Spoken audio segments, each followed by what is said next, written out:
Mr. LaFond, we were talking. I was talking about Richard Nixon. I always laugh, right? Because Nixon, they hated this dude. Every pop culture thing to every media thing back then. Because I can see archives of stuff, right? They hated this dude. They still hate this guy. When the guy before him really is the abominable one, in my opinion, Mr. Lyndon Baines Johnson. And as we were talking about this, you had mentioned that really Nixon was the first guy that the media basically told you to hate this guy, and everybody followed suit. I want you to expound on that and what you were saying about how this is done in different levels going up to now. Well, the power structure had a president that wasn't obeying orders because he's just a figurehead. Uh, when I was 6 months old, and they took care of that in the old way. Um, and as far as Nixon goes, I actually owned a book by him titled "The Real War." I believe it was autographed. It was a nice slipcover Oh wow. edition he wrote when he was older, and he was uh, he was a pretty utilitarian president. He once shorted out the power in an entire building where he was being lodged in because the air conditioning broke, and he climbed up on the roof with a Phillips head screwdriver and tried to fix the air conditioning and ended up shorting out the system. He was like a can-do kind of person, and did a lot of things that we think of as classic um, internationalism, getting off the gold standard, starting the drug war. He actually was the one that declared the drug war. Reagan pulled the trigger, and getting off the gold standard um, and initiating the drug war were two very keen policy initiatives that the bureaucracy wanted, that the police state needed to really get to where it's at now. Foreign policy, he improved things a lot. He had a good record. The the things that he was accused of doing, and seems like he would have been impeached of doing, basically amounts to what every president does. He's got people on his staff that are spying for him. If you see what presidential contenders are doing now, it's basically a dirty laundry contest, and there are very large staffs of people that are dedicated to, protecting secrets, to exposing dirty laundry. This guy didn't try to assassinate anybody. Um, Basically, I remember when I was a boy, this being a media storm about Richard Nixon being the sleaziest president ever in U.S. history, when he was slightly less sleazier than most. I mean, all of them were sleazy, but he was slightly less so than most. Uh, and there wasn't a real reason to go after him. And indeed, it wasn't even about changing parties. His vice president pardoned him, finished out his term, and then the guy that got in from the other party, Jimmy Carter, they didn't let him have a second term because he thought he could run things, and he thought just because he was smarter than the people around him, he was going to be able to make some decisions. Not so.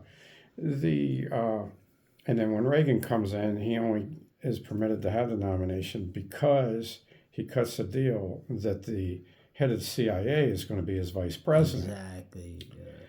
Who, in the end, torpedoes his own reelection campaign so he can get back to actually running things from behind the scenes. And then it controls the next couple of administrations, even the administration of the so-called opposing party.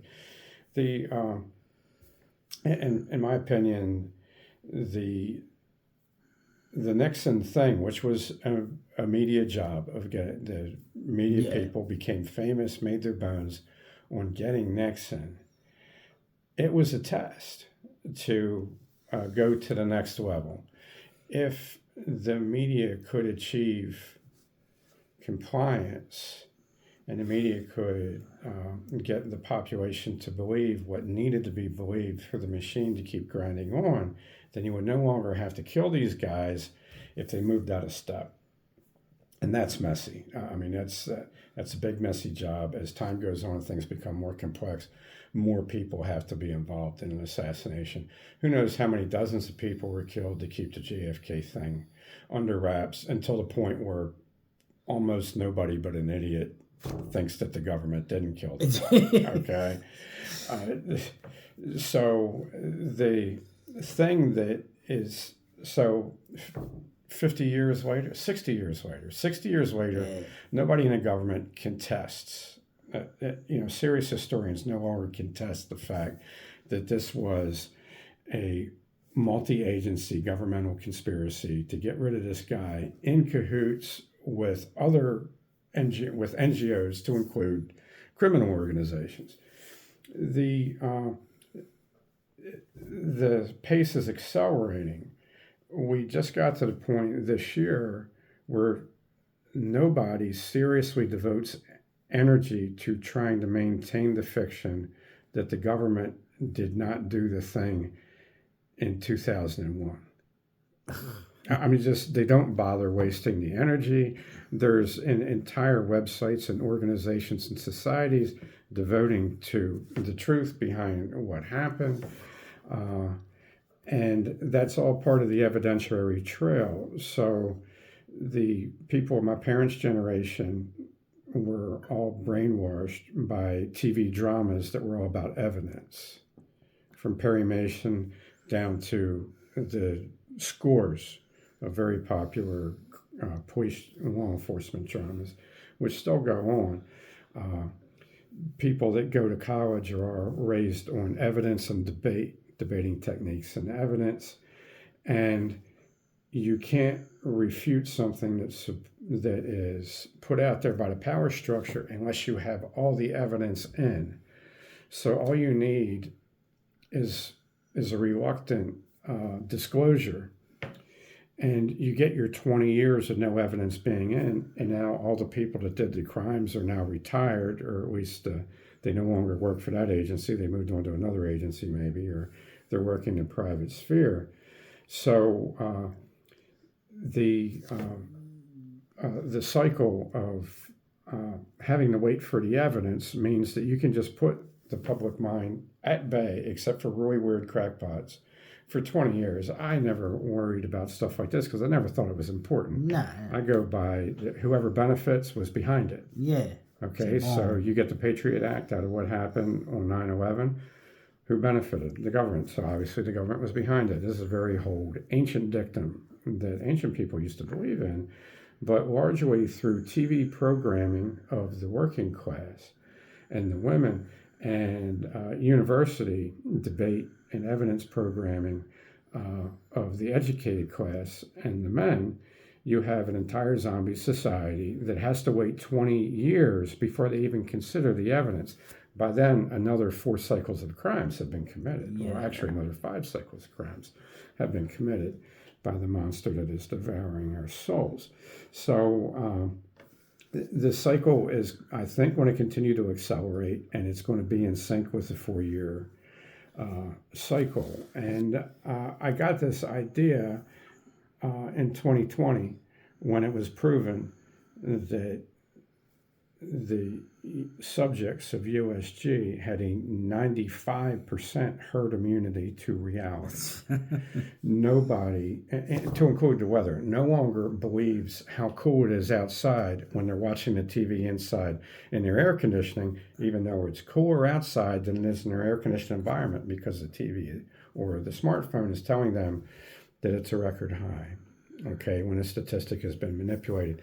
So I think what built that immunity to reality was the combination of the TV and the education, 2 forms of education. But the first shit test was the media removal of a president. They convinced the media alone convinced a sitting president who had done a very efficient job by any objective standards, got the country out of the most ruinous war in its history. Yeah. Okay. the media just removed him just because they made a good case. So I think that conditioned the herd to just recognize the media as the priesthood of the God that they worshipped, which is the government. And the cycle, I think, will continue to shorten. It's at least going to be 4-year loops. You're going to have reality challenge loops that are going to be no larger than 4 years, and they're probably going to continue to compress as the pace of certain types of change. And you mentioned 2001, right? A lot of people who were like, "Yeah, the government's no good for us." Now all of a sudden we couldn't wait to go overseas. Well, it was based on the Nixon thing. They found out that most people were just going to believe the news unquestioningly. Right. Then, so all the things that were done by the government in the 80s and the 90s to really prey upon the American people who were saving their money and the American people that worked in factories that were sent overseas, it caused a lot of disgruntled feelings. That was all washed away in one fell swoop, and government powers were increased 9-fold in that same fell swoop, and everybody rolled over for it. So the shit test for that was Nixon, just like the shit test for January 6, 2020 was, and the other stuff that happened in 2020 was the Ferguson riots, the Baltimore riots, and Charlottesville. Those were just local media clinics on how you control the narrative. And then they ran 3 clinics, 3 actual ops side by side at the same time nationwide in 2020. Sure. Okay, the Floyd Christ Ascension, the burning of the cities, the vid, and and then the political witch hunt for people who were on one side of the political aisle. So I think those 3 clinics served as the research material for the 3 synchronized operations that happened in 2020. So there's going to be some fun stuff that's going to happen this year. So I'm looking forward to what the next op is going to look like. They got their test results and they found out, we got these. And there's the ability to juggle multiple wars in the narrative now too. So I would expect more wars. Yeah. Oh shit. Okay, because the way the spotlight works on the stage, if you control the spotlight, then people are no longer worried about where the spotlight isn't, because it's just a herd. Particularly, it's a herd that was erroneously taught that they could be critical thinkers when they're incapable of it. Because they're just emotional bots. Don't believe, this guy's son got convicted for this or this thing, and war is the health of the state. Right? That's a classic anti-war libertarian term that has never been disproven. So, all right, Mr. LaFond, we got a little political there. Historical. That's